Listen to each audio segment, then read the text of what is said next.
तो hello guys, welcome to my new video. तो guys आज की वीडियो में हम बात कर लेते हैं ब्रह्मास्त्र मूवी के बारे में, जो कि 9 तारीख को रिलीज़ हुई है।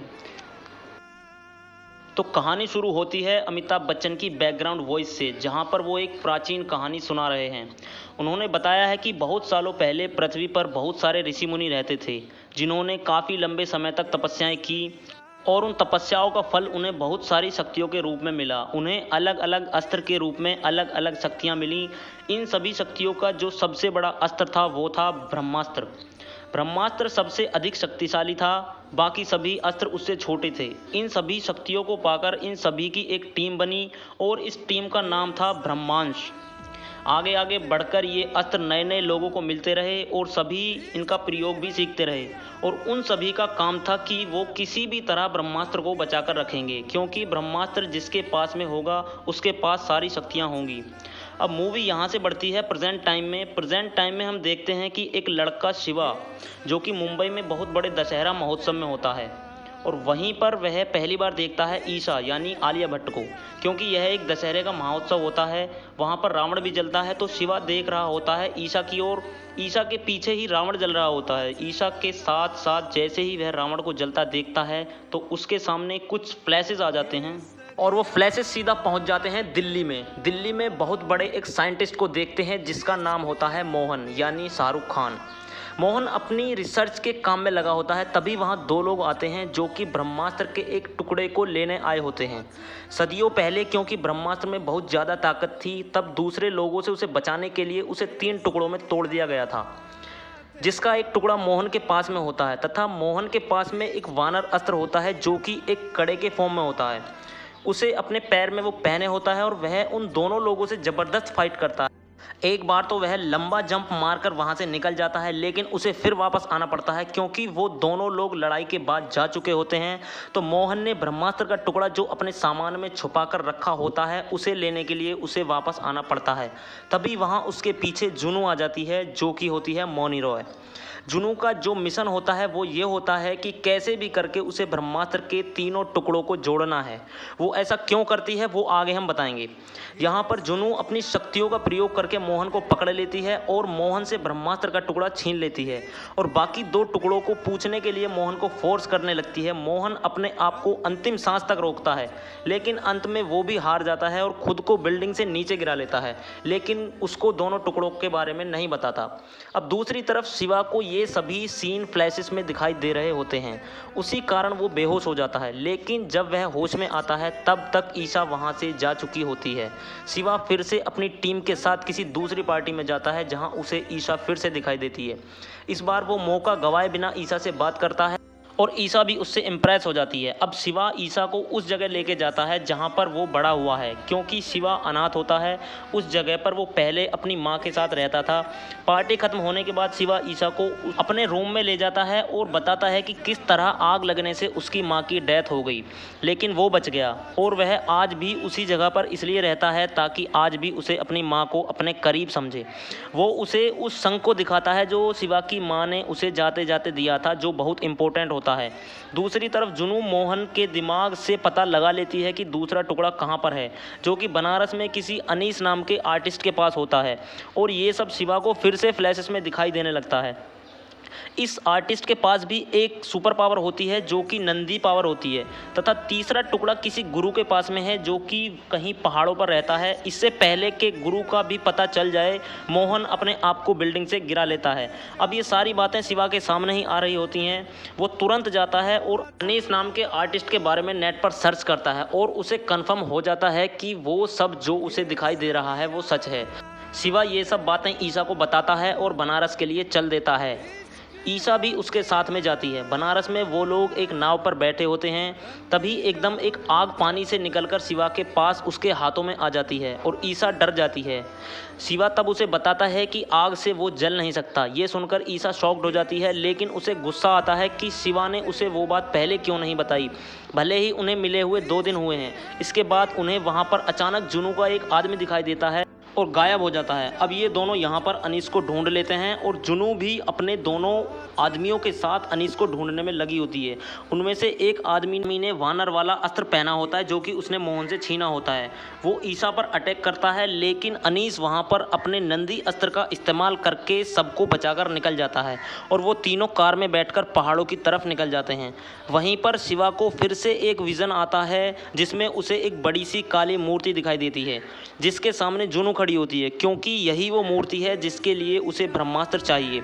उसके बाद शिवा होश में आता है और बताता है कि उनका पीछा एक ट्रक कर रहा है जिसमें जुनू और उसका आदमी है। तब ट्रक को देखकर अनीस उन दोनों को वहां से भगा देता है ब्रह्मास्त्र के टुकड़े को लेकर, और वो टुकड़ा ईसा गाड़ी में रख देती है और चले जाते हैं।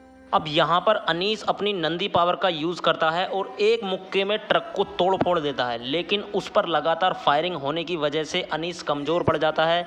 लेकिन शिवा ये सब कुछ फ्लैशेस में देख रहा होता है तो वो अनीस को हिम्मत देता है। तब अनीस अपनी नंदी पावर से ट्रक को खाई में गिरा देता है, लेकिन जुनू अपने कवच अस्त्र का इस्तेमाल करके खुद को और अपने आदमी को बचा लेती है। दूसरी तरफ जुनू का दूसरा आदमी शिवा और ईसा के पीछे लग जाता है और एक लंबी कार की जबरदस्त फाइट के बाद शिवा और ईसा आश्रम के पास आ जाते हैं। आश्रम के सामने बनी खाई में उस आदमी को गिरा देते हैं और कार भी गिरा देते हैं, लेकिन वो दोनों बच जाते हैं और टुकड़ा उन्हीं के पास होता है। तभी अचानक से वो आदमी फिर से खाई से बाहर आ जाता है। क्योंकि वो टुकड़ा ईसा के पास होता है तो वो आदमी ईसा पर अटैक करता है। तभी ईसा को खोने के डर से शिवा के अंदर भी एक अग्नि निकलती है, जिस अग्नि पावर की वजह से शिवा उस आदमी को दूर फेंक देता है और खुद भी बेहोश हो जाता है। उसी दौरान उसका बचपन देखने को मिलता है कि कैसे उसके पूरे कमरे में आग लगी हुई थी। लेकिन जब वो होश में आता है तो वो देखता है कि उसके सामने गुरुजी खड़े हुए हैं और कुछ अलग अलग अस्त्रों को लिए हुए कुछ लोग होते हैं। गुरु वहाँ सबको बताते हैं कि मुसीबत आ चुकी है, अब सभी को लड़ाई करनी पड़ेगी। उस आश्रम में कुछ लोग ऐसे भी होते हैं जो कि नए होते हैं और अस्त्र चलाना सीख रहे होते हैं, लेकिन शिवा को ये सब बिल्कुल पसंद नहीं आता। उसके पास ईसा होती है तो वो सिर्फ ईसा को ही चाहता है और सब कुछ छोड़कर जाने लगता है। लेकिन गुरुजी उसे बोलते हैं कि अगर वो चला गया तो कभी अपने माता पिता के बारे में नहीं जान पाएगा। अब शिवा को वहाँ रुकना पड़ेगा क्योंकि उसने अपने पिता को कभी देखा ही नहीं और 1 साल का था वो जब उसकी माँ की डेथ हुई थी। वो पूरी कहानी जानने के लिए वहीं रुक जाता है। उसके बाद गुरुजी ईसा को शिवा के घर जाने के लिए बोलते हैं कि ईसा शिवा का सारा सामान यहाँ ले आए और उसके साथ 3-4 अस्त्र धारकों को भेजते हैं। अब यहाँ पर सबके साथ शिवा की ट्रेनिंग भी स्टार्ट हो जाती है, लेकिन दिक्कत तब आती है कि शिवा अपनी मर्जी से आग बना नहीं सकता था। जब ईसा उसके साथ होती है तब वो अपने शरीर की आग यूज़ करता है, लेकिन ईसा वहाँ से जा चुकी है। अब शिवा सो रहा होता है तो उसे फ्लैशेस में दिखाई देता है कि ईसा उसके रूम में है, उसका सामान रख रही है। तभी वहाँ पर जुनू का एक आदमी आ जाता है जो कि अनीस से नंदी पावर को छीन लेता है। वो नंदी पावर अब उसके पास होती है, लेकिन गुरुजी के भेजे हुए 3 लोग ईसा को उससे बचा लेते हैं। फिर भी ईसा को थोड़ी बहुत चोटें लग जाती हैं। इस सब से घबराकर शिवा एकदम से उठता है और ईसा को कॉल करता है तो सच में ईसा पर अटैक हुआ होता है। अब शिवा गुरुजी को बताता है कि उसे आग से डर लगता है। बचपन में उसकी माँ की डेथ आग से ही हुई थी, लेकिन गुरुजी शिवा को समझाते हैं कि अब तुम्हें ईसा का प्यार और आग का डर दोनों को ही एक्सेप्ट करना पड़ेगा। फाइनली शिवा भी सब कुछ समझ जाता है और अपने अंदर की शक्तियों का प्रयोग करने की कोशिश में लग जाता है, लेकिन अभी भी वो अपने अंदर की अग्नि को तब तक बाहर निकाल कर प्रयोग नहीं कर सकता था जब तक कोई बाहर से आग या लाइटर या चिंगारी ना मिले। अब जुनू की तरफ जाते हैं तो जुनू के पास ब्रह्मास्त्र का एक टुकड़ा होता है और अब आती है वो अपने उस बड़ी मूर्ति के पास और कहती है कि उसे अभी और ज़्यादा शक्ति चाहिए उन दोनों टुकड़ों को पाने के लिए। उसके बाद उस बड़ी मूर्ति में से कुछ आग के टुकड़े जुनू के पास आ जाते हैं और वो टुकड़े ऐसे होते हैं कि वो जिसे भी उसे पहना देगी वो उसके मास्टर के कंट्रोल में आ जाएगा। अब जुनू उन टुकड़ों को लेकर पूरे पहाड़ों में घूम जाती है क्योंकि उसे पता होता है कि आश्रम वहीं कहीं है और अपनी सेना तैयार करती है। अब उनमें से एक आदमी शिवा को देखता है और उसकी तरफ भागने लगता है। वहाँ गुरुजी भी होते हैं। वो समझ जाते हैं कि अब लड़ाई का वक्त आ चुका है और अब वो फाइनली शिवा को उसकी फैमिली की स्टोरी सुनाते हैं। बताते हैं कि शिवा के माता और पिता का नाम था अमृता और देव। अमृता के पास पानी की पावर थी और देव के पास अग्नि की पावर थी। वो दोनों इस आश्रम में ही रहते थे। ये 30 साल पुरानी बातें हैं। तब तक ब्रह्मास्त्र के टुकड़े नहीं हुए थे, लेकिन देव बहुत ज़्यादा शक्तिशाली था। उसके पास अग्नि की पावर तो थी ही, उसके अलावा वो 3 अस्त्र और धारण करता था, यानी कि 4 अलग अलग शक्तियाँ। और इसी के साथ वो ब्रह्मास्त्र भी पाना चाहता था। उसने अपनी शक्तियों का प्रयोग करके सभी को हरा दिया और ब्रह्मास्त्र की तरफ बढ़ रहा होता है। तब उसे रोकने के लिए अमृता आगे आ जाती है और उन दोनों की ज़बरदस्त फाइट होती है और अमृता ब्रह्मास्त्र को 3 टुकड़ों में बांट देती है और वो 2 टुकड़ों को नाव पर रखती है और वो नाव गुरुजी को मिलती है। और जिस आइलैंड पर उन दोनों की लड़ाई होती है वो आइलैंड पूरी तरह बर्बाद हो जाता है। तीसरा टुकड़ा कहाँ पर है वो गुरुजी को भी नहीं पता होता है, लेकिन जब उन्होंने शिवा और उसकी पावर को देखा तो वो समझ गए कि उस वक्त अमृता गर्भवती थी और उसको बेटा हुआ था और कैसे करके जिंदा वो बच गई थी। 1 साल तक जिंदा रही, उसके बाद उसकी डेथ हो गई। उसके बेटे के अंदर भी वही पावर है, अग्नि की पावर, जो कि देव के पास थी।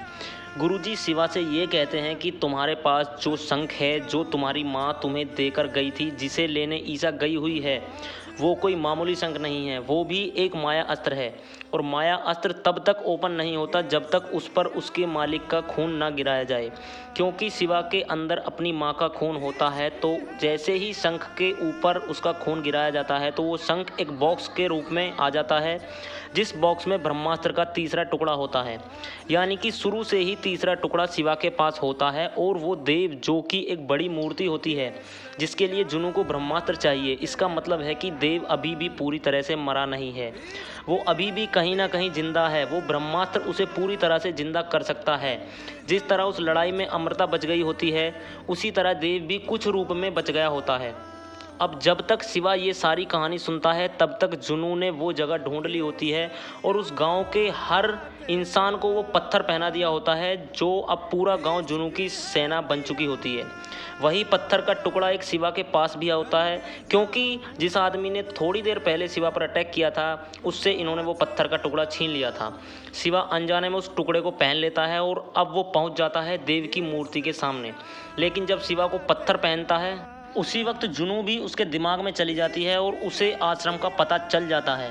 इसके बाद जुनू और उसकी सेना आश्रम की तरफ आते हैं, लेकिन गुरुजी और बाकी सभी वहां से बचकर निकलने की कोशिश करते हैं, लेकिन जुनू उन्हें निकलने से पहले उन पर अटैक कर देती है, क्योंकि वहां पर ईसा भी उस शंख को लेकर आ चुकी होती है। तो उस शंख में से तीसरा टुकड़ा है जो कि जुनू को चाहिए।